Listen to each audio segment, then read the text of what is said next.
Muy buenas y bienvenidos al Tanto, la tertulia semanal de The Objective, juicio inédito al fiscal general del Estado, ya saben, por presunta revelación de secretos en el caso de la pareja de la presidenta de la Comunidad de Madrid, Isabel Díaz Ayuso. También informe de la UCO, de la Unidad Central Operativa de la Guardia Civil, sobre Ángel Víctor Torres, que demuestra su cercanía y negociaciones con la trama de las mascarillas en plena pandemia, con Koldo, también con Aldama. Un informe que muestra que al menos el presidente autonómico, entonces presidente autonómico, ahora ministro del Gobierno de España, ha mentido cuando decía que no conocía a Aldama, que no tenía relación con Koldo, y que también muestra pues su urgencia y sus movimientos para cerrar determinados negocios. Una semana marcada también por la dimisión de Carlos Mazón. Hablamos de todo esto con el director de The Objective, con Álvaro Nieto, y también con los periodistas de esta casa, Fran Serrato, Pelayo Garro, Paloma Cervilla, y también con Jorge Mestre. Arrancamos ya.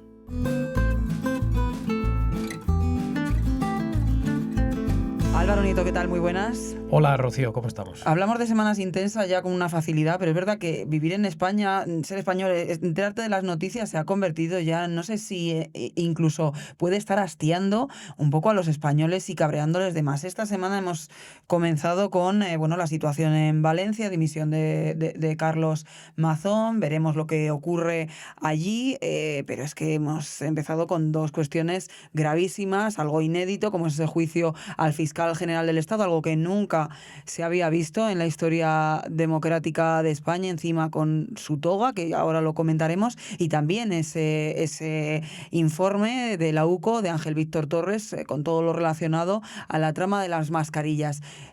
Vamos a ir por partes, por lo de máxima gravedad, que quizá, pues aunque todo lo tiene, es esas imágenes, ese juicio inédito a un fiscal general del Estado.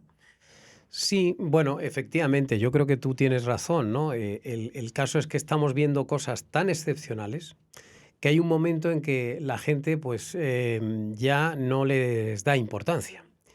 Y es verdad. Peligroso, al final. Bueno, es peligroso, pero es lo que nos ha tocado vivir. Yo recuerdo que en mi vida yo ya he visto esto al menos una vez más, y es en los últimos años de los gobiernos de Felipe González, cuando tú te levantabas todas las mañanas con un sobresalto porque no sabías si la iba a liar el director de la Guardia Civil, el gobernador del Banco de España, la directora del BOE. Es decir, había múltiples escándalos también muy variopintos, pero todos enfocados en la misma dirección, ¿no? Y aquí estamos en algo parecido, pero vamos, significativamente más grave, yo creo. Y en el tema del fiscal general del Estado, yo creo que se ve muy bien, ¿no? Porque es un asunto gravísimo, muy excepcional. Jamás, como tú bien dices, un fiscal general del Estado en activo se había sentado en el banquillo en el Tribunal Supremo, pero aparentemente yo creo que en la calle la gente no es consciente de la gravedad del asunto, de la excepcionalidad que representa que el jefe de esos que tienen que velar porque se haga justicia y por perseguir a los delincuentes esté sentado en el banquillo por haber sido uno de esos delincuentes. Claro, esto es un absurdo, es una situación muy paradójica, que además, como tú ahora mismo sugerías, se traduce en que a la hora de la verdad, en la propia sala en donde se está produciendo el juicio, el fiscal no está sentado donde debería, sino que está sentado al lado del fiscal, con lo cual sigue siendo anómala la situación. Es surrealista. Pero yo creo que es un juicio muy interesante que yo creo que hay que subrayar varias cosas. Primero, que está contando con todas las garantías. El tribunal que va a juzgar a Álvaro García Ortiz es de máximo nivel. Los primeros espadas de la carrera judicial y del penal, ¿no? De la sala de lo penal.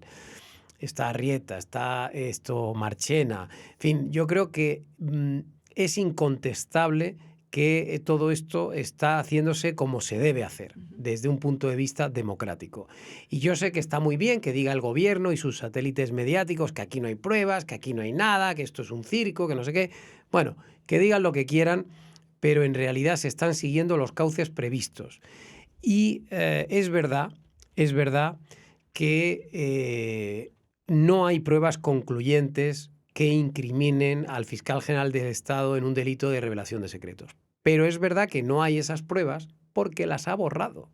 Es decir, si él no hubiera borrado sus dispositivos electrónicos, pues podríamos saber si él era el delincuente o no era el delincuente. Pero como ha borrado sus dispositivos y además lo hizo el mismo día que le imputaban, Lo que ya de por pues sí es un indicio de que algo de culpable debe ser. Y de hecho hay jurisprudencia sobrada al respecto de que, aunque no haya pruebas, si hay indicios de que tú eres el delincuente, también te pueden condenar, ¿no? Yo creo que el Tribunal Supremo, que es nuestro más competente tribunal, si le ha llevado a juicio es porque aprecia de verdad indicios sólidos de delito. Y por tanto, ahora lo que está por ver es si el juicio le está yendo bien a Álvaro García Ortiz o le está yendo mal. Y sinceramente, yo que siempre tuve dudas con este caso, porque no lo veo del todo claro, pero viendo cómo se está produciendo o desarrollando, empiezo a inclinarme porque le van a condenar. Porque realmente, ¿qué hemos visto? Pues que los testimonios que podrían salvarle el pellejo a Álvaro García Ortiz son muy endebles. Es decir, tenemos por un lado a una funcionaria en Moncloa diciendo que a ella le vino la información de un periodista, pero no se acuerda de qué periodista era. Oiga, mire usted. toda la memoria. O sea, ahora de repente usted también borró el móvil y encima no recuerda qué periodista le dio una información tan importante y tan relevante. Hombre, no me digas. Ni siquiera el medio de comunicación donde trabajaba ese periodista. Hombre, y luego... Raro es, como periodista... Bueno, y fíjate qué raro será, Rocío, que dónde has visto tú que un periodista le pase información a un político o a una persona que trabaja en el gobierno antes incluso de que se publique. Pero bueno, ¿esto qué es? O sea, normalmente los periodistas recibimos filtraciones de los políticos para publicarlas, pero hombre, lo que no hacemos es al revés, darles información a los políticos para que luego la distribuyan. Más que nada porque eso ya, aunque estamos en un momento en el que la línea del que es periodista o no está ya muy difuminada, es que eso sería otra cosa, porque has hablado también, sí. No, pues bueno, los medios más afines al gobierno, es que también esos medios parece que el juicio se lo estén haciendo al novio de Ayuso y al jefe de gabinete de Ayuso y no el que esté sentado Claro. en el estrado sea quien. Entonces, bueno, sí, es verdad. Y te iba a decir ahora otra cosa respecto a los medios, pero déjame terminar diciendo que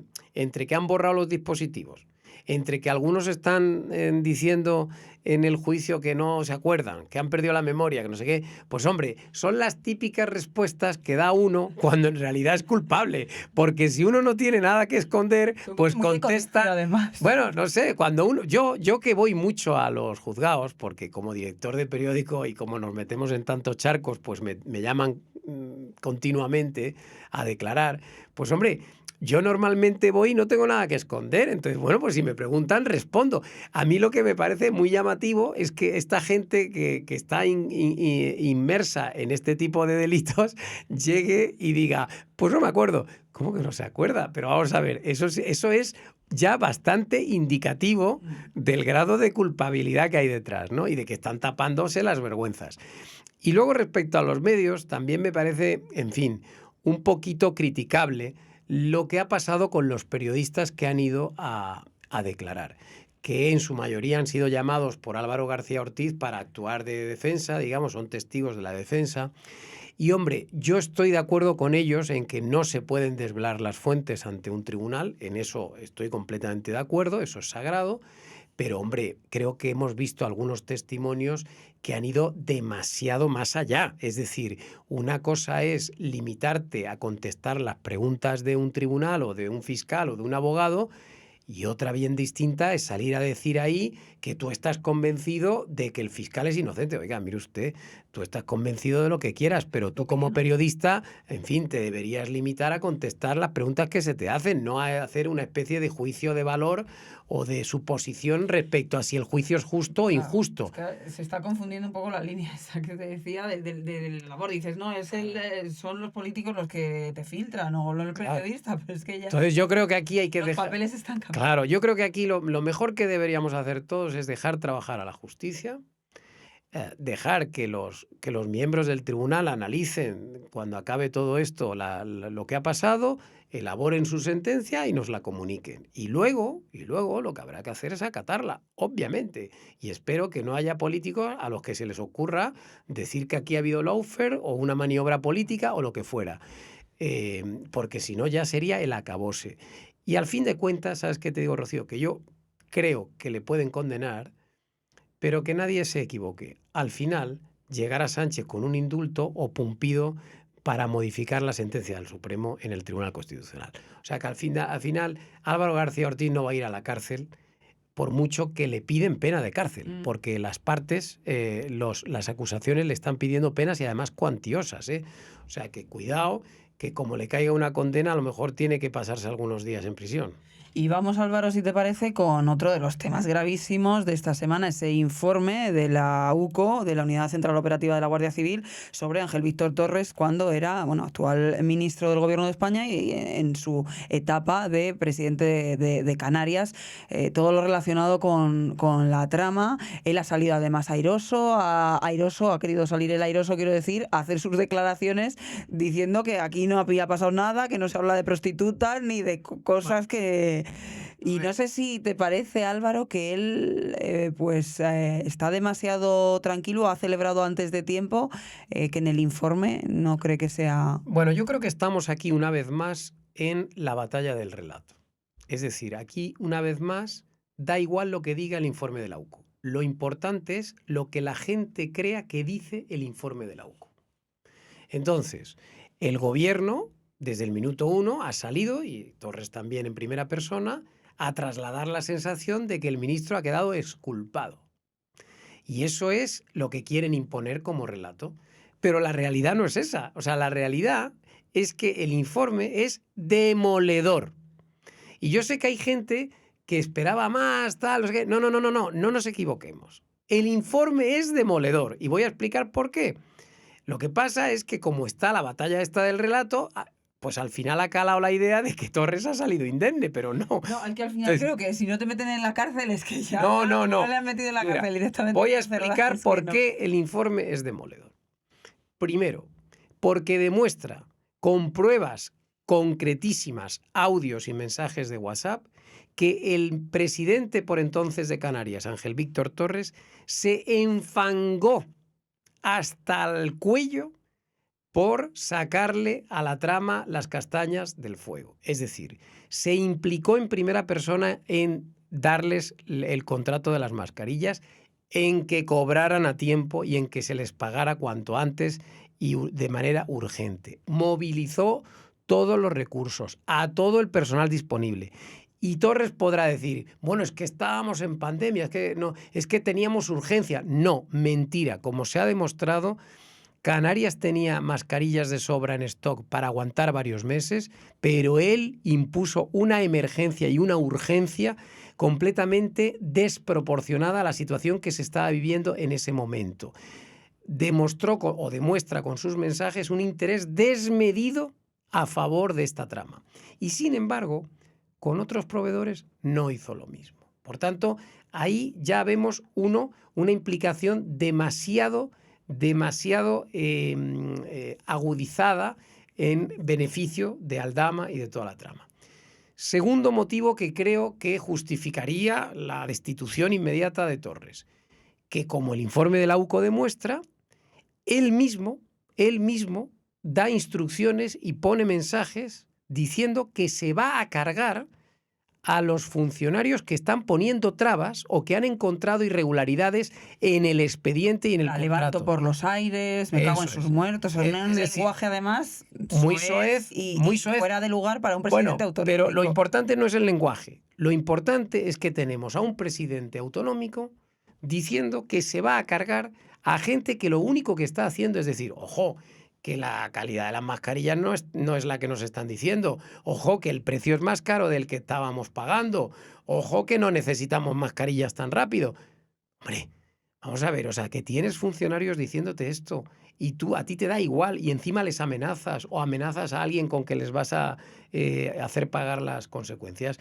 Hombre, me parece también bastante revelador. Me parece bastante revelador. Y el tercer motivo por el que creo que tiene que caer Torres o debería caer en un país normal es que ha mentido deliberadamente. Cuando fue al Senado y le preguntaron por Koldo, dijo que nunca había hablado con Koldo de estos temas de las mascarillas. Falso. En el informe de la UCO se ve que han hablado varias veces, hay audios, hay WhatsApps. Además se ve una relación muy fluida y muy estrecha. Y luego también dijo en el Senado que no había mantenido relaciones con Aldama, y resulta que gracias al informe de la UCO hemos visto que al menos tuvieron un encuentro en un restaurante en el año 2020 en Madrid. Por tanto, aunque solo sea por mentir, pues debería ir a la calle. Pero en España ni te echan por mentir, ni te echan por salir en un informe de la UCO, ni tú dimites porque aquí no dimite nadie. Bueno, sí, miento. El único que dimite, Mazón. Eso es que al final, pues eso, son los tres temas que vamos a tratar, y es esa doble vara y esa sensación de que pues el gobierno y ciertas circunstancias se pasan por alto, que tenemos muy poca memoria y nos hemos olvidado ya de lo que estábamos sufriendo durante la época de la pandemia, porque hay que olvidar que estaba muriendo la gente a puñados. Mira, yo el otro día escribí un artículo aquí en The Objective que se titulaba Mazón en su casa y Ábalos en la de todos. ¿Por qué? Porque a mí yo puedo encontrar correcto que Mazón haya dimitido y haya asumido sus responsabilidades políticas por fin, después de todo lo que ha caído. Pero no nos olvidemos que Mazón cae porque ha habido una presión brutal y constante, también en la calle, con manifestaciones diarias, para que dimitiera. Es decir, había gente que, indignada con Mazón y porque no asumiera sus responsabilidades, han estado día tras día dando la matraca hasta que han conseguido la dimisión. Y yo me pregunto, ¿y por qué no hacen lo mismo todos los días en la puerta del Congreso de los Diputados y exigen que Ábalos deje su acta de diputado? Porque tenemos a un señor ahí cobrando un sueldo público, cuando tenemos acreditadísimo todo lo que ha hecho durante todos estos años. Múltiples chanchullos, múltiples corruptelas, como se está viendo en varios frentes judiciales. No veo yo manifestaciones de feministas, por ejemplo, en la puerta del Congreso todos los días ahí dando la matraca. Te tienes que ir, putero, a la calle. No puedes cobrar salario público, no sé qué. Eso no lo veo. Y a Mazón todas las tardes una manifestación en la puerta de su despacho. Entonces, hombre, me parece que aquí hay una desproporción entre lo que se exige a unos y lo que se exige a otros. O sea, no puede ser que Ábalos esté tan campante, que nadie le haya retirado la palabra en el Congreso, que se siga fumando sus pitillos en el patio, que le sigan riendo las gracias a los periodistas, que se siga paseando por radios y televisiones. Oye, pero vamos a ver. O sea que Mazón es un delincuente, un sinvergüenza que tiene que ir a la cárcel porque ha matado supuestamente a 239 personas, y Ábalos nada. Que siga haciendo las gracietas. Hombre, yo creo que lo que demuestra esto es ese tablero inclinado del que tanto hemos hablado y que existe en España, y luego también que no hay un criterio moral uniforme para todo el mundo. O sea, a unos se les exige mucho y a los otros se les tolera todo. Álvaro, como siempre, muchas gracias. Gracias a ti.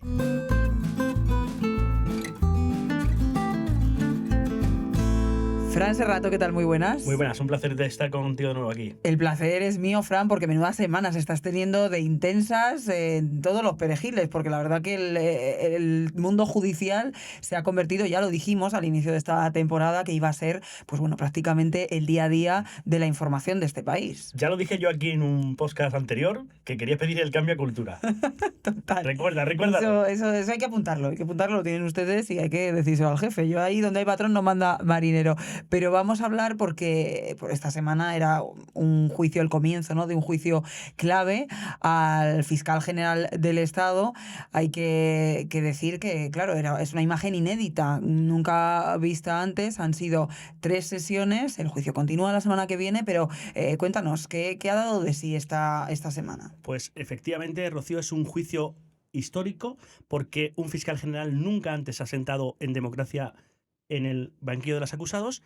A Álvaro García Ortiz se le está juzgando por un delito de revelación de secretos y se le puede condenar, en el caso de que sea condenado, hasta 6 años de prisión, 12 años de inhabilitación y a una multa en torno a los 150.000 euros.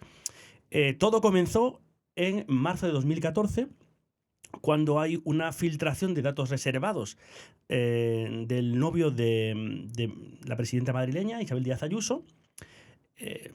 Este hombre es un empresario que se llama Alberto González Amador, un contribuyente cualquiera, que intenta hacer un pacto de conformidad, un acuerdo con Hacienda, con la Fiscalía, para no tener que evitar, digamos, penas de prisión por haber hecho 2 delitos fiscales que él estaba dispuesto a reconocer. Pagar una multa, hay que decir que esto es algo habitual en nuestro sistema judicial, jurídico, y en muchos, oye, ha pasado esto, ha habido una circunstancia que muchas veces con Hacienda, ya saben ustedes, puede ser simplemente de interpretación, y es verdad que hay muy poca gente que decide meterse en litigios con Hacienda y pocos que lo hacen. En el caso de Xabi Alonso, por ejemplo, el actual entrenador del Real Madrid los ha ganado, o sea, hay poca gente que se atreve a luchar y a veces los gana. Pero tienes la posibilidad de, oye, llegar a un acuerdo, como en cualquier otra circunstancia, eso ha de ser privado.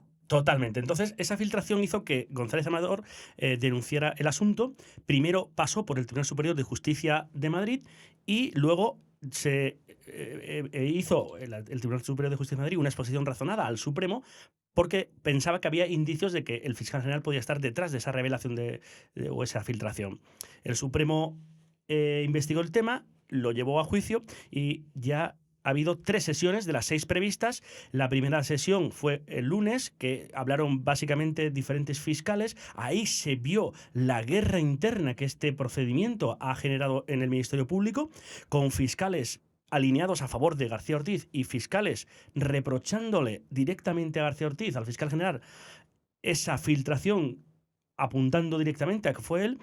El caso de la fiscal superior de Madrid, Almudena Lastra, que le dijo precisamente en una conversación telefónica si lo había filtrado él al fiscal general, y García Ortiz le contestó, según su versión, eso ahora no importa. Otros 2 fiscales ese primer día... La nota de prensa, ¿no? Que es lo que más importa ahora. Claro, había que hacer una nota de prensa donde había que dar la versión de la Fiscalía, porque es verdad que estaban rondando otras versiones en prensa.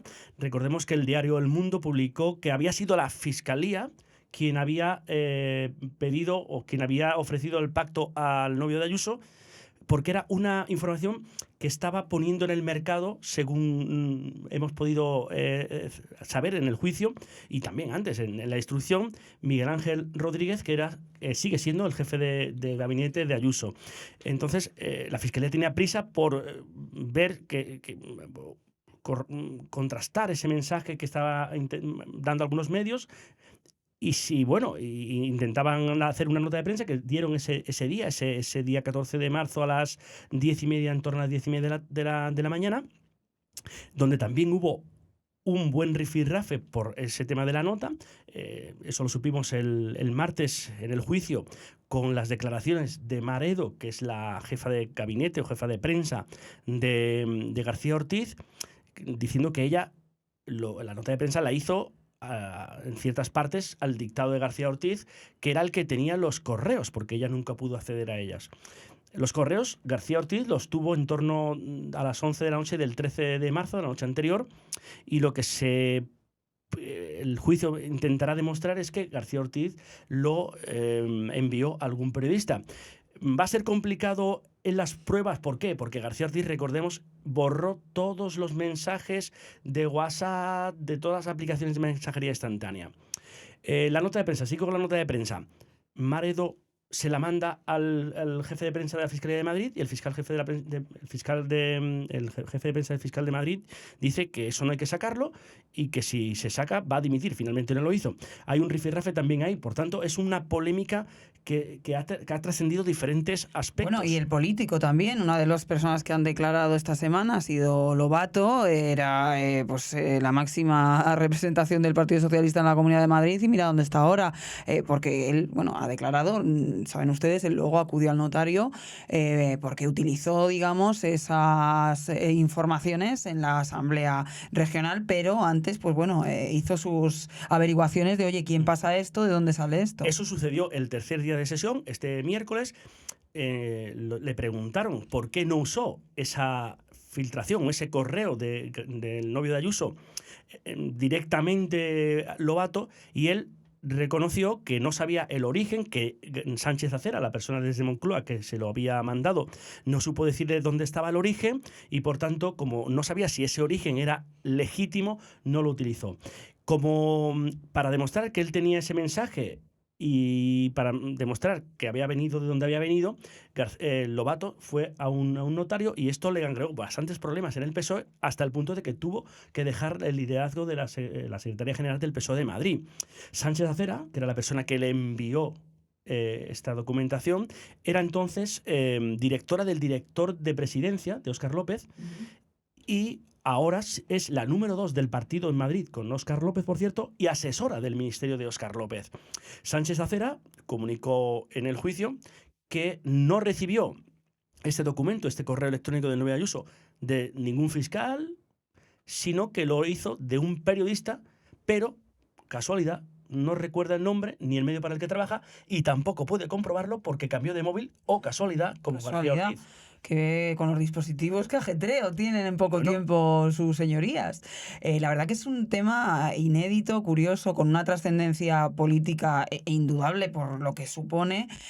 También ha declarado el propio novio de Ayuso, que le habíamos visto, pero todavía no lo habíamos escuchado en una declaración extensa, contando como un contribuyente anónimo en la que se había visto envuelto simplemente por ser el novio de quien era. Y hay que hacer hincapié en que todas estas cuestiones por las que, pues bueno, él resultaba, no llega a ser condenado, pero tenía este litigio con Hacienda, no tiene que ver con su relación con Ayuso, es incluso antes de tener... Antes no, ahí yo creo que él dijo que era antes, pero no, porque los ejercicios que están mirando, los primeros ejercicios fue 2021, y luego se amplió al 22, pero ya en el año 21 era pareja de la presidenta madrileña, porque bueno, hemos visto en prensa, en los archivos, en la hemeroteca, que ya en 2021, quiero recordar que una revista del Corazón sacó fotos en verano en Ibiza, o no sé si era Ibiza, o era Mallorca, o era Menorca, pero bueno, en cuestión, final, es un contribuyente anónimo, es un contribuyente anónimo, y al final lo que se está dirimiendo aquí es una cuestión que va más allá de una filtración,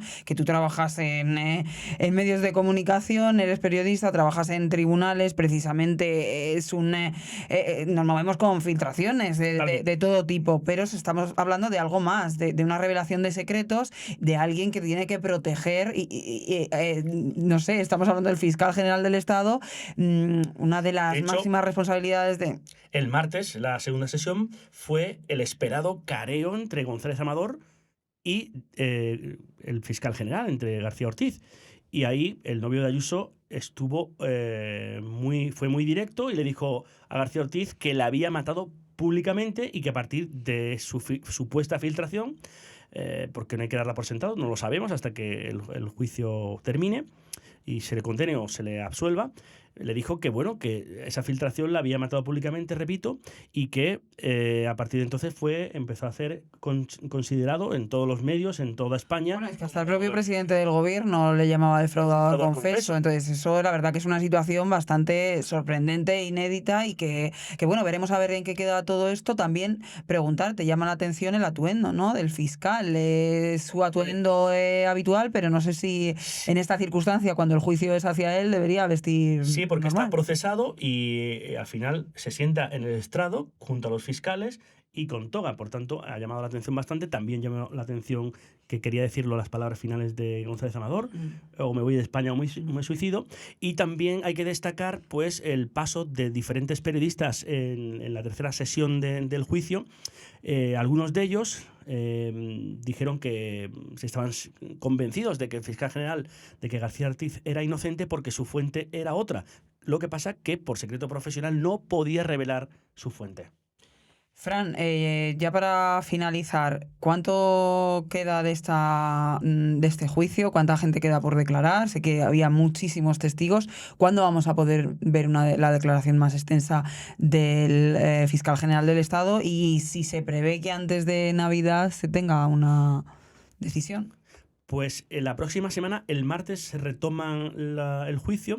Irán otros periodistas que ya han llamado tanto la parte de la defensa como la acusación. El miércoles ya comienzan a ir pues agentes de la UCO y diferentes técnicos para exponer pruebas, informes técnicos, y ese miércoles por la tarde se va a producir la esperada declaración de García Ortiz. El jueves será el turno de otros informes de partes, y si no se alarga por cualquier situación, el jueves en principio habrá terminado el juicio. Nos dicen los expertos, los juristas, los que saben del tema de verdad, que bueno, que a final de mes podría haber ya algo, y indudablemente la sentencia antes de Navidad casi seguro. Fran, con eso nos quedamos, compañero. Muchas gracias por tu análisis. Gracias.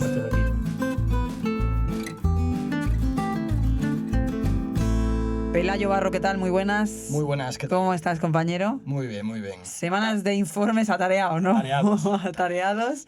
Por fin ese esperado informe, digo por fin porque la verdad que se llevaba rumoreando varias semanas. Va a salir el informe referente a Ángel Víctor Torres, el informe de la UCO. Finalmente, esta semana es que ha sido todo de golpe.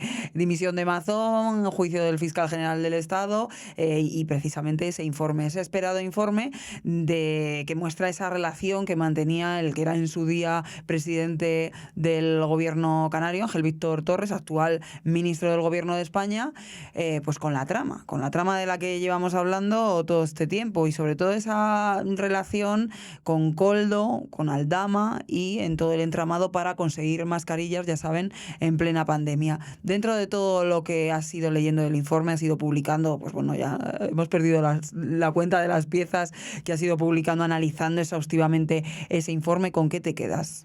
Bueno, en primer lugar, una cosa que también está llevando bastante a error a los lectores muchas veces es que hay gente que se piensa que este es el famosísimo y tan cacareado informe Ángel Víctor Torres, ¿no? Y efectivamente es un informe sobre Ángel Víctor Torres, pero, y esto creo que también hemos tenido culpa los periodistas que no lo hemos sabido explicar bien, este es un informe sobre el caso Mascarillas, en el que sale reflejado Ángel Víctor Torres. Es decir, estos mensajes formaban parte originalmente de la causa contra Ábalos y contra Koldo y contra Aldama en el Supremo. Pero el juez Leopoldo Puente decidió pasárselo a la Audiencia Nacional para que ellos siguieran investigando, ¿no? Porque abrieran una nueva línea con este material si veían que podría haber algún tipo de indicio delictivo. Y eso es lo que plasma exactamente la UCO en este informe que libera la Audiencia Nacional. Es decir, que esa imagen de Ángel Víctor Torres saliendo a celebrar, a festejar como una gran victoria, que no había ni prostitutas ni mordidas, porque básicamente fue eso lo que vino a decir, ni refinerías en Areucas, cuando nadie había hablado de eso. Bueno, pues ese festejo yo creo que ha sido bastante prematuro porque hay más informes. Porque creo que vienen más informes y así nos lo transmiten que esto no ha acabado. Y sobre todo viene la parte de hidrocarburos. De la trama grande que hemos dicho, que al final es lo mollar de toda esta situación. Las mascarillas eran una parte importante, sobre todo por lo que representaban, ¿no? En un momento en el que morían los españoles y los ciudadanos de todo el mundo a puñados, y había algunos haciendo negocietes aprovechando su cargo público. Pero es que en cuestión de dinero y de cantidades defraudadas, esto no tiene nada que ver. O sea, el tema de los hidrocarburos, hablamos de cantidades estratosféricas, pero siempre lo hemos comentado aquí. La dificultad es que es algo internacional, que atañe a muchos países y que probablemente esos informes tarden mucho más tiempo en descubrirse o en publicarse, porque se está investigando y es mucho más complicado, ¿no? Claro, y económicamente la dimensión es estratosférica comparada con esto, ¿no? Y estamos hablando de contratos de mascarillas de 12 millones de euros, que no es moco de pavo.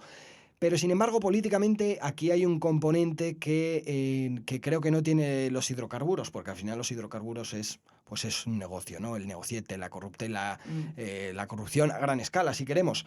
Pero es que aquí, políticamente, estamos hablando de un momento como la pandemia, en un momento en el que pues moría mucha gente, enfermaba mucha gente, había mucha gente en la UCI, y entonces lo que aquí estaba en juego era un negocio en base al sufrimiento de la gente.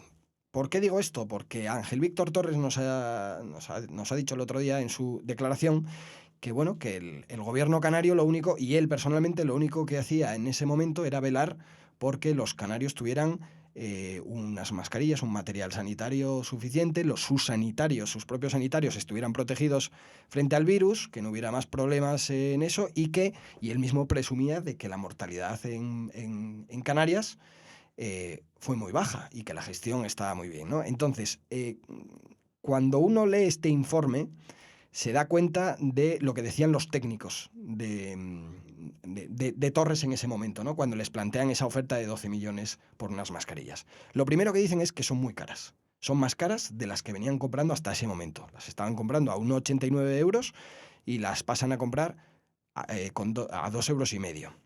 Lo segundo es que tienen dudas y se confirman que no son mascarillas válidas. No son FFP2 válidas. Acabo de leer, de hecho, antes de entrar aquí, un correo en el que uno de los técnicos del Servicio de Salud dice: esto no son mascarillas médicas, no sirven para uso médico. Es decir, menos mal que por lo menos analizaron las muestras de mascarillas, porque si no, habría habido sanitarios contagiados, ¿no? con este contrato.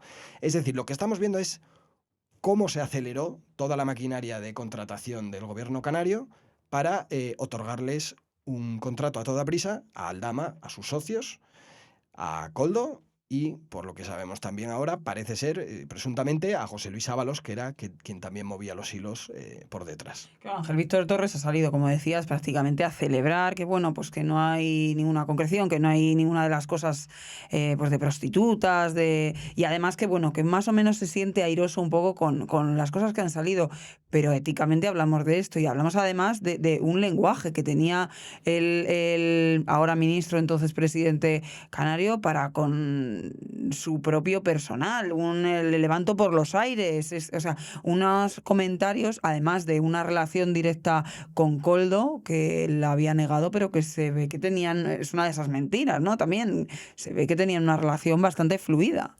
Sí, y sobre todo ya no solo la relación con Koldo, sino la familiaridad con la que le decía cosas como lo que bien me decías, que la responsable de recursos económicos de sanidad, que es la persona que detecta, que digamos que aglutina todos los comentarios que le hacen los técnicos de estas mascarillas no sirven, estas mascarillas son muy caras, esto es muy extraño, bueno, pues ella es la que toma la decisión de decir: se paralizan los pagos. Esto no, se paraliza hasta que comprobemos que todo está correcto y demás.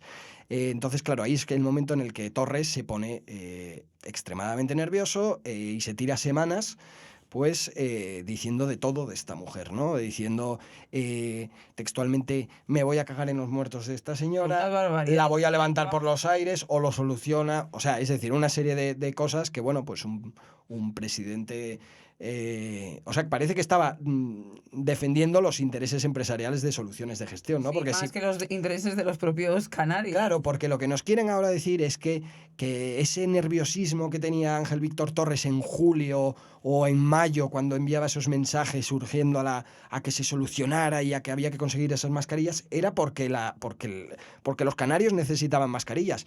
Como sabemos ahora, desde mediados de abril, los canarios no necesitaban más mascarillas que las que tenían, porque habían comprado 2 o 3 veces más el stock que necesitaban. Es decir, no estaba en juego la salud de la gente con este contrato, no era tan vital como lo está ahora vendiendo Torres, y sí que parece que era vital para las cuentas de Aldama, para las cuentas de Koldo. Las prisas eran otras, y eso además enlaza mucho con una de las noticias que has publicado esta semana.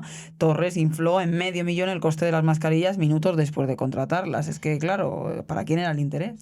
Esto es un detalle bastante curioso, es un asunto que es bastante peliagudo, ¿no? Porque el 22 de abril del año 20, el Servicio Canario de Salud pues formaliza la compra de estas mascarillas.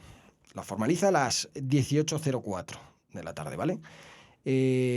Unos minutos más tarde llega la factura pro forma de Soluciones de Gestión, en la que se establecen las condiciones de esa compra. Y salta la sorpresa, porque cuando se formaliza la factura, que por cierto no había ni siquiera llegado, es decir, se firma un contrato antes de que llegue el contrato, esa es una cosa muy curiosa, estaba perfectamente incluidos los vuelos, los fletes de traslado desde Madrid hasta Canarias de las mascarillas, como los técnicos recuerdan que se hacía con todos los contratos. ¿Por qué? Porque es una cuestión técnica que permite saber cuánto les ha costado por unidad cada mascarilla, ¿no? Cuánto cuesta la unidad de mascarilla. Si tú los transportes los cobras aparte, bueno, pues estás un poco falseando y bajando el precio de esas mascarillas que ya eran entonces las más caras. Bueno, pues la sorpresa es que en esa factura que envía Soluciones de Gestión les comunican que los portes no están incluidos y que son en torno a 60.000, 80.000 euros cada avión, y que además ellos se van a llevar un 10% de esa gestión, de cada uno de esos fletes, bueno, pues en comisión de gestión, digamos, ¿no? O sea, son unos 447.000 euros de más. Bueno, pues lo que podría parecer que es una circunstancia importante como para paralizar un rato o unos días el contrato e intentar aclararlo, aquí solo pasan 48 horas hasta que se vuelva a firmar un contrato y se incluyen esos 447.000 euros aparte, que al final van al bolsillo de Aldama y de sus socios. En solo 48 minutos, bueno, pues se produce el milagro. Qué rapidez cuando nos interesa, esa celeridad, ¿no?, de la que hablábamos, que no sabemos pues a quién interesaba esa celeridad, que desde luego a los canarios, que ya tenían el doble de stock de mascarillas que necesitaban, no parecía. Pelayo, ya por último, sé que es muy difícil dar plazos, pero estos nuevos informes que podrían salir de Ángel Víctor Torres, se prevé que sea en lo que queda de año. En lo que queda de año hemos visto estos últimos meses muchos informes de la Unidad Central Operativa de la Guardia Civil sobre todo este asunto. ¿Se espera algo más de cara de aquí a Navidad?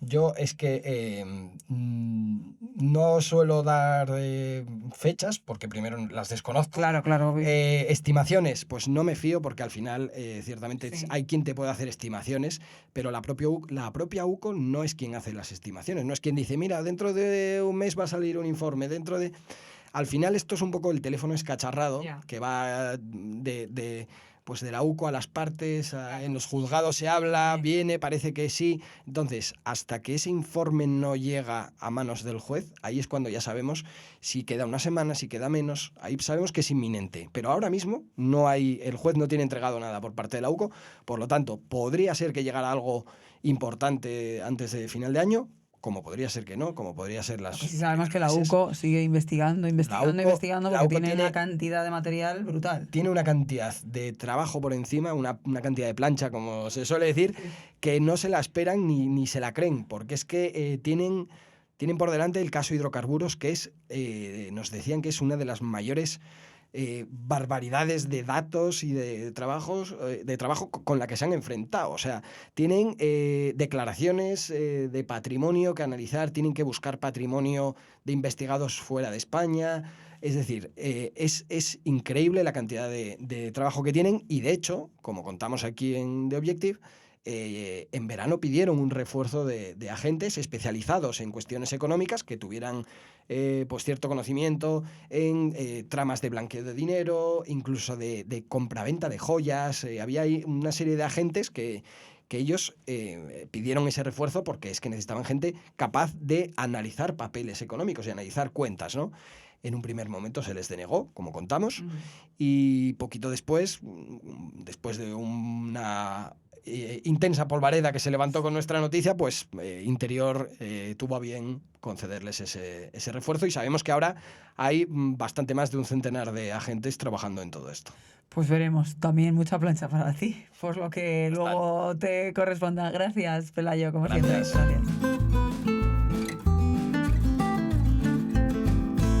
Pues vamos a hablar ya de la situación en Valencia. Tengo aquí a nuestra compañera Paloma Cervilla. Paloma, ¿qué tal? Muy buenas. Hola, ¿qué tal, Rocío? Buenas tardes. Y vámonos a Valencia precisamente a saludar a nuestro compañero Jorge Mestre. Jorge, ¿qué tal? Muy buenas.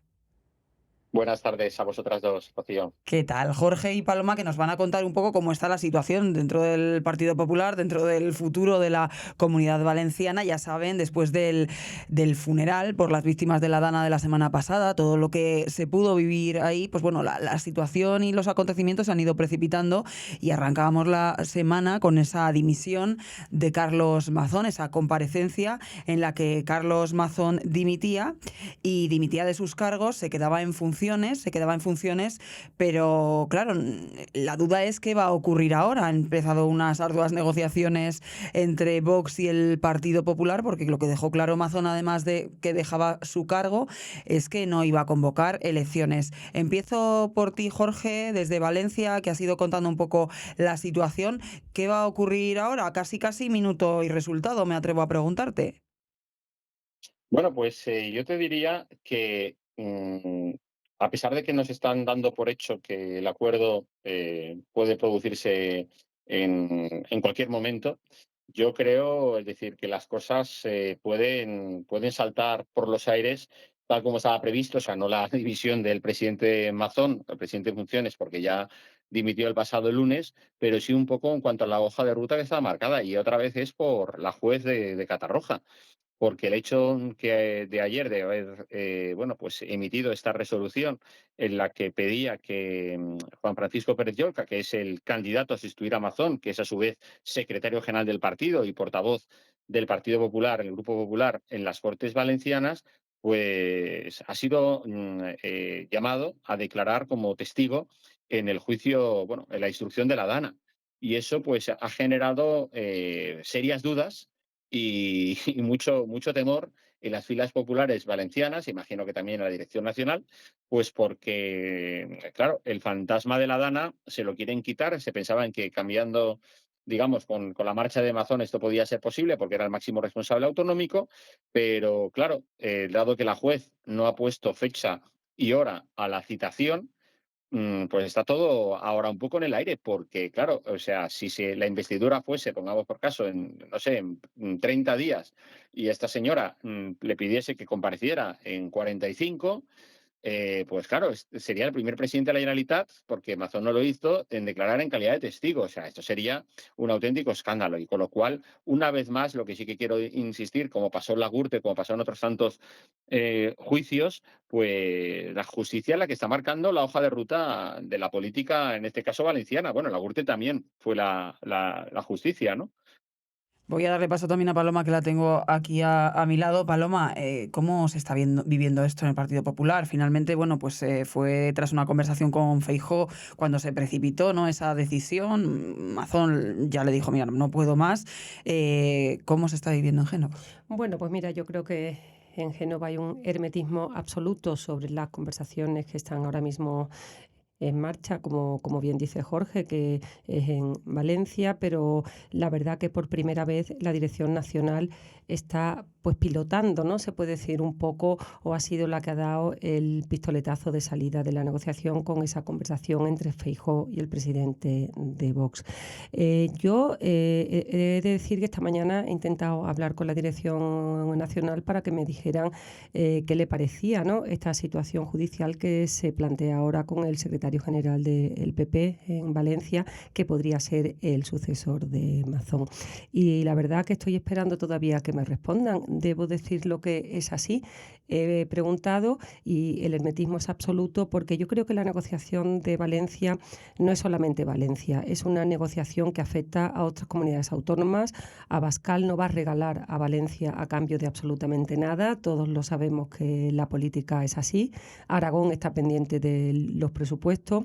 En Extremadura ha habido un enfrentamiento político entre el PP y Vox, y yo creo que aquí hay una negociación en la que entran muchos elementos, no solamente Mazón. Y como bien dice Jorge, en las últimas horas se añade otro obstáculo más para el Partido Popular, que tendrá que barajar con Vox, porque si Vox bendice que Pérez Llorca sea el sucesor, pues también se vería afectado en el caso de que Pérez Llorca fuera imputado por alguna razón o estuviera implicado en algún tema judicial, con lo cual yo creo que son muchas barajas, muchas cartas, y que bueno, todo tiene que partir de un acuerdo bendecido por Vox, y todos sabemos que eso no es fácil.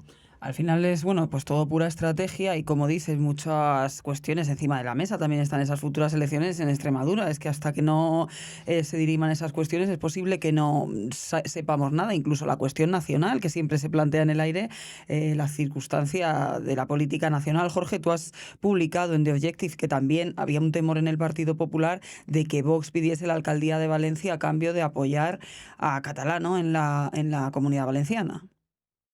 Claro, es que vamos a ver, en la Comunidad Valenciana es en estos momentos casi, digamos, la joya de la corona para Vox. Es decir, la Comunidad Valenciana puede ser la primera autonomía y además importante, porque no nos olvidemos que la Comunidad Valenciana es la tercera en aportación de mayor número de diputados en toda España, con lo cual aquí hay mucho en juego y que estamos hablando de la tercera capital también del país. Entonces, la Comunidad Valenciana es la joya de la corona porque Vox ve que es donde por vez primera puede haber un sorpaso de los de Abascal sobre el Partido Popular. Es verdad que se han producido una serie de acontecimientos, como fue la tragedia de la Dana, que bueno, pues que ha castigado mucho a la marca del Partido Popular. Las encuestas, los sondeos de hace cuestión de 3 semanas, un mes, dan un desgaste al PP bueno, pues de siete diputados a nivel autonómico, pero también, por ejemplo, en aportación de diputados al Congreso, ahora mismo Vox ya supera al Partido Popular, es decir, al Congreso de Diputados ya habría más diputados nacionales de Vox por la provincia de Valencia que del Partido Popular, con lo cual es muy llamativo y no me sorprendería nada porque aquí siempre se ha dicho que para gobernar la Comunidad Valenciana la Generalitat, tienes que ganar en Valencia. Y ha sido así siempre, es decir, el partido o el arco ideológico que ha ganado unas elecciones es quien acaba gobernando la Generalitat. Entonces, en estos momentos, bueno, pues el PP, es verdad, ganó en Valencia y está gobernando la Generalitat, como en su día fue la izquierda. Bueno, entonces Compromís y el PSOE ya se repartieron eso, ¿no? Es decir, Compromís apoyaba a Ximo Puig, le dio la Generalitat, pero el PSOE le dio a Compromís el gobierno de la ciudad de Valencia. Y a mí no me sorprendería para nada que en 2027, si no hay adelanto electoral ahora ni nada de las elecciones a la Generalitat, en el que Vox le pida, porque tiene ahora un candidato pues con mucho peso, como es el extorero Vicente Barrera, que seguramente, por lo que todo el mundo dice, puede ser el candidato al Ayuntamiento de Valencia, pues Vox consiga un resultado muy, muy óptimo, porque Vox está tirando hacia arriba en todas las encuestas y encima tiene a una persona como Vicente Barrera, pues todavía le puede ir mejor. Y que el Partido Popular pues necesite más que nunca de Vox en 2027 y por tanto se produzca ahí un trueque. Por eso ahora mismo Catalá, el dejar el ayuntamiento para irse a la Generalitat significa vestir un santo desvistiendo otro, porque el ayuntamiento de la ciudad es muy importante. Y el ayuntamiento de la ciudad de Valencia, ahora mismo Catalá no tiene una persona de peso como mano derecha que pudiese relevarla. Por tanto, es decir, encima hay que pensar que enfrente tenemos el PP y Vox tienen a personas como Pilar Bernabé, la delegada del gobierno, que es la número 4 ahora mismo del Partido Socialista. Es decir, que la situación es complicada y cualquier movimiento tienen que medirlo muy bien por los riesgos que pueda entrañar cada uno de ellos. Es al final, Paloma, una ecuación con muchas variables. Decía nuestro compañero desde Valencia, es un encaje de bolillos con unos tiempos que tampoco están claros. Hombre, yo lo que creo que Vox no puede hacer un cálculo político en una comunidad que ha tenido una tragedia tan enorme de 229 muertos. O sea, el cálculo político está bien en Extremadura, está bien en Aragón, está bien en Andalucía, pero es que a Vox también esto le puede costar electoralmente si empieza a jugar con el ayuntamiento y con la Generalitat. Yo creo que si saca más votos que el Partido Popular en la alcaldía, sí que puede echarle un pulso al Partido Popular, pero si no, no se lo puede echar, pienso yo, y no sé si los valencianos entenderían que sobre esa tragedia el Partido Popular y Vox empezaran a hacer un cálculo político, ¿no? Yo creo que eso sería un tremendo error porque porque es una comunidad que ha sufrido mucho, porque es una comunidad que se enfrenta a una reconstrucción muy grande, que es una comunidad que necesita mucho consenso y sobre todo que es una comunidad que necesita estabilidad. Si el PP y Vox no van a saberle dar estabilidad a la comunidad valenciana y actúan por cálculo político, a lo mejor sí van a dejar una puerta para que la izquierda gane. Con lo cual yo creo que tanto Vox como el Partido Popular tienen que estar a la altura del momento político que vive Valencia y que esto van a tener que resolverlo muy pronto porque el Partido Popular y Vox no pueden dejar la herida de la sucesión de Mazón abierta una semana, otra semana, elecciones, campaña electoral, porque entonces cuando lleguen a las elecciones la izquierda yo creo que va a gobernar Valencia. Pero al final hay unos plazos, el tiempo que tiene que estar, bueno, pregunta abierta para Jorge, para Paloma, ¿cuánto tiempo puede estar Mazón así? ¿Son 6 meses o...? 12 días, si no me equivoco, ¿verdad, Jorge? En 12 días tienen que nombrar un candidato y si en 12 días no hay un candidato, ¿no, Jorge? Se disuelven las Cortes y se va a elecciones. Claro, es que no hay, Bueno, no vamos hay a ver. margen, ¿no? A ver, candidato va a haber, porque es decir, el PP no le cuesta nada poner, vamos, no sé, decir a la cabra de la elección si quisiera, o Vox hacer lo mismo. A ver, candidato van a proponer, otra cosa es que luego efectivamente tenga el apoyo o no tenga el apoyo. Claro. Es decir, como dice Paloma, son 12 días para presentar cada uno un candidato. Lo suyo es que el PP vaya con un candidato que sepa que va a contar con el respaldo de Vox, y ese candidato, y la votación, si no me equivoco, es hasta finales de noviembre para llevarla a cabo, y si efectivamente la votación no sale, hay 3 meses para convocar elecciones, que caerían, si no me equivoco, justo después de las fallas de Valencia. Creo que son creo que es el 22 o el 25 de marzo cuando serían esas elecciones. Exacto, el 22, que es cuando cae domingo, porque si no sería el 29.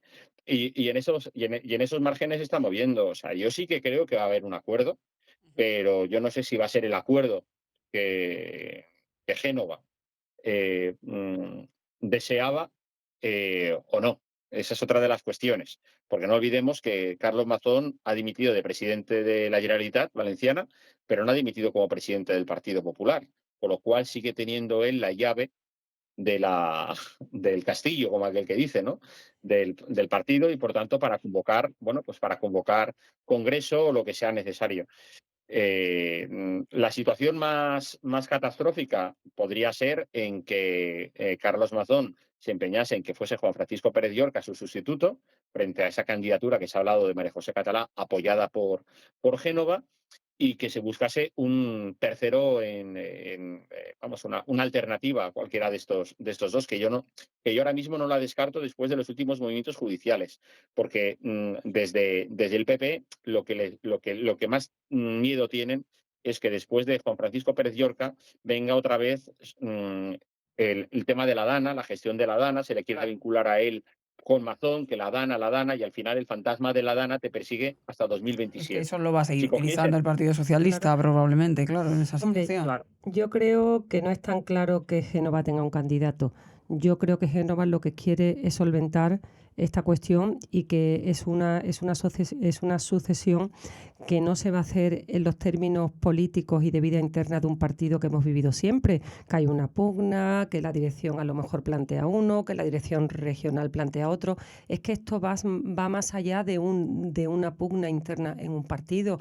Es que aquí se juega incluso España. Es que el cálculo político de la Dirección Nacional de Génova pone uno y la Dirección Regional quiere otro. Yo creo que Feijóo lo que quiere es solventar esto y llegar a un consenso. Y si tiene que ceder por ser alguien que no haya un follón, yo creo que lo hará. Y que yo creo que el partido político, sea el PP o Vox, que bloqueen la investidura, lo van a pagar en las urnas. Va a resultar penalizado. Precisamente al hilo de esto que comentas, Paloma, tú has publicado esta semana, ha sido una de las noticias más publicadas de The Objective, esa indignación dentro del Partido Popular con los líderes regionales, con los líderes traidores, ¿no? Citabas textualmente por haber reventado la salida de Mazón, ¿no? Es que al final esto ha generado una tensión interna. Bueno, yo creo que aquí ha habido muchos elementos internos precipitados que ha habido y Y sobre todo hay un elemento muy importante que fue esa cena que hay en Barcelona hace ahora una semana, el viernes pasado, en la que se reúnen 3 presidentes provinciales y el secretario general, que Jorge me dirá, y fue el quien me lo comentó, que son unas cenas, ¿verdad, Jorge?, que se realizan habitualmente, en las que se habla sobre la vida política de Valencia, pero en este caso se filtra que ha salido un candidato para la sustitución de Mazón. Yo creo que eso es lo que enfada a mucha gente, porque en este momento político no se debería de haber deslizado ningún nombre, porque tiene todas las de perder el nombre, pero eso sí que denota que internamente, como decía Jorge, hay un candidato que nos quieren en Valencia, una candidata que es la alcaldesa de Valencia, y ahí se pone de manifiesto ese cierto enfado porque haya alguien en la dirección del partido que quiera que Catalá sea candidata. Internamente eso enfada mucho porque se pensaba que iba a ser una sucesión en clave más tranquila. Esto precipita muchas cosas porque, como hemos publicado también, el presidente Mazón comunica a Feijóo el día después del funeral, el jueves 7, que dejaba la presidencia de la Generalitat y queda con Feijóo en verse este viernes, una semana después. ¿Y por qué Mazón dimite el lunes? Pues hay un elemento interno que sí ha provocado mucho malestar, que es una filtración interesada de que había un candidato. Jorge, no sé, Jorge compañero desde Valencia, si tienes alguna última cuestión que añadirnos de cara a lo que nos espera los próximos días o un pronóstico. Hemos dicho, es que esto no son 6 meses, esto sí tiene que ser en los próximos 12 meses, 12 días, 12 días, no 12 meses, ¿cuándo se va a saber? Claro, aquí no. Yo simplemente quisiera poner un poco en contexto la situación del Partido Popular Valenciano, porque ha sido, pues, un partido en el que se ha visto envuelto en muchos escándalos en los últimos 15 años, ¿no? Es decir, el Partido Popular, desde la época de Francisco Camps con el estallido de la Gürtel, que no olvidemos que, bueno, pues le llevó y es una de las cosas que ahora alguna gente del PP, yo no digo que esté mejor o que esté peor hecho, pues ha intentado evitar. En aquel momento, bueno, pues fue la visita de el entonces mano derecha de Rajoy, Federico Trillo, ¿vale? Con grandes conexiones también con Francisco Camps, quien fue a verle un día. Cuando parecía claro bueno, pues que por el escándalo famoso de los trajes, que luego quedó en nada, tenía que ir a juicio, Francisco Camps, y él decidió al día siguiente, bueno, pues apartarse de todo. Apartarse de todos sus cargos al frente del partido, al frente de la Generalitat, etcétera.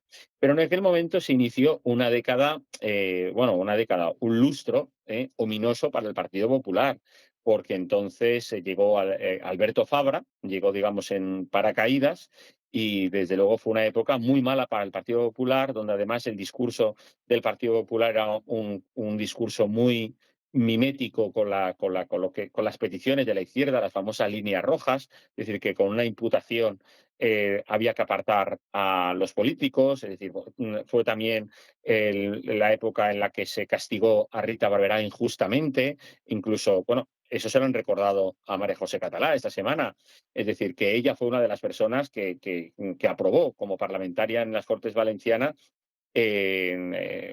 ¿cómo se llama esto? No me sale la palabra, lo que se firma Una reprobación. exacto, la reprobación contra su propia compañera Rita Barberá y que devolviese el acta de senadora. O sea, es que eso fue muy escandaloso y era en aquel momento, creo que la coordinadora ya era Isabel Bonich, que luego, bueno, se acabó como acabó, sustituida por Mazón. Entonces, desde aquí lo que se quiere un poco evitar es todo aquello, sobre todo cuando estamos viendo, por ejemplo, pues a nivel nacional, bueno, pues como este gobierno, decir, saca pecho, pues de todas las fechorías de sus ministros, ¿no? Es decir, aquí no pasa nada, es decir, y tienen a un tío que ha sido ministro y que está a punto de sentarse en el banquillo y que ha hecho todo lo que ha hecho, y aquí, bueno, pues decir, tratando de escurrir el bulto, ¿no? Y aquí entonces en aquella época era cualquier mínimo de sospecha que existiera, había que apartar, digamos, a ese cargo, ¿no? Entonces ahora lo que se ha pretendido, y yo creo que Feijóo también ha tenido un poco también más inteligencia que en la época aquella, es decir, dejar un poco que cada autonomía sea capaz de autogestionarse, ¿no? Lo que pasa es que, bueno, vamos a ver si efectivamente esa autogestión que tendría que haber aquí en la Comunidad Valenciana no provoca un enfrentamiento entre familias, porque, bueno, es decir, no es una cosa que yo vaya a descubrir, porque ha quedado evidente, es decir, María José Catalá no es una persona querida por las direcciones provinciales del Partido Popular, es una persona que ocupa la alcaldía de Valencia y no olvidemos que fue apartada, cuando Mazón fue presidente, ya era la secretaria general, antes que Pérez Llorca.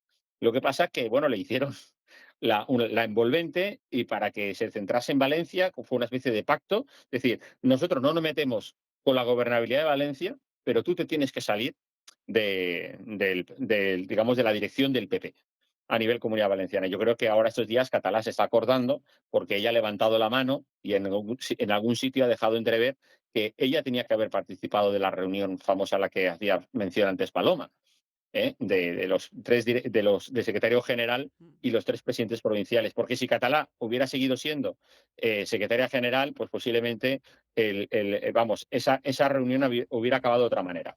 Paloma, pues cuestión de días, ¿no? Tendremos que saber algo. Dices, ese hermetismo del Partido Popular, ese hermetismo de Génova, en algún momento pues tendremos que tener ya algunas pinceladas de claridad y tendrá que ser más pronto que tarde, la semana que viene, inicios de semana, por lo menos. Pues fíjate, yo pienso por mí misma, no porque tenga ningún input que me haya llegado, que podría ser antes del miércoles de la sesión de control entre Feijóo y Sánchez. Porque en esa sesión de control va a salir la Dana, va a salir Mazón y van a salir pues muchas cosas desagradables para el Partido Popular. En cambio, si Feijóo se puede presentar ante Pedro Sánchez en el Congreso de los Diputados con la solución de Valencia, a lo mejor sí tiene una baza para enfrentarse a Pedro Sánchez y al gobierno, que ha hecho una utilización miserable de los fallecidos en la Dana y de las víctimas de la Dana y el funeral, que no fue un funeral, que fue un acto de homenaje a las víctimas del pasado miércoles, con la utilización de las víctimas que insultaron a Mazón, que están en todo su derecho y su dolor, siempre tendrán razón siempre, pero sí que fueron unas víctimas seleccionadas para insultar a Mazón y yo creo que ese ha sido el elemento fundamental que ha empujado a Mazón a la dimisión. Sánchez sabía lo que hacía, sabía que iba a provocar un dolor tremendo en Mazón, como así ha sido, y yo creo que a lo mejor Feijóo en esa sesión de control, si tiene una solución para Valencia, pues puede empezar un poco el PP a levantar la cabeza de una tragedia en el que Mazón, por supuesto, tiene su responsabilidad, como tiene el gobierno central. También. Compartida, es que al final se ha quedado toda la responsabilidad en la parte autonómica y la responsabilidad ni mucho menos ni de lejos está solo en la parte autonómica. Lo que pasa es que al final esto es lo que llevamos viendo los últimos años, la batalla del relato, quién la gana. Claro, pero claro. Rocío, aquí hay 229 fallecidos. Total. Creo que Mazón cometió errores evidentes, evidentísimos. Yo creo que es que no hay ya ni que decirlo, es evidente. Como lo cometió el presidente de la Confederación Hidrográfica del Júgar, como lo cometió la EMET, como lo cometió la ministra de Transición Ecológica y como lo cometieron todas las administraciones que tenían que haber al menos avisado y enviado medios para paliar la tragedia. Totalmente de acuerdo, Paloma, y es verdad que al final, pues bueno, Feijóo sí podría sacar pecho, pero al menos decir, mira, nosotros alguien dimite, es que por lo menos hay algún tipo de responsabilidad. Un año después, lo que sea, probablemente han sobrado muchos días con Mazón en el cargo, pero es que hay otras como la que has nombrado, también directamente relacionada con todas las informaciones que se tendrían que haber dado esos días, que está en la Comisión Europea tan tranquila. Y claro, es que eso es inaudito. Y Pilar Bernabé, delegada del gobierno, que también tenía sus responsabilidades a través de la AEMET y de la Confederación Hidrográfica del Júcar. Aquí ha habido muchos responsables de todo signo político. Totalmente. Paloma, Jorge, muchas gracias a los dos. Tenemos que poner punto y final a este apartado del podcast, del capítulo de Al Tanto de hoy. Muchas gracias también a todos ustedes por estar aquí una semana más. Ya saben, pueden encontrarnos en nuestras redes sociales, como no, en www.theobjective.com y en su plataforma favorita de podcast. Gracias.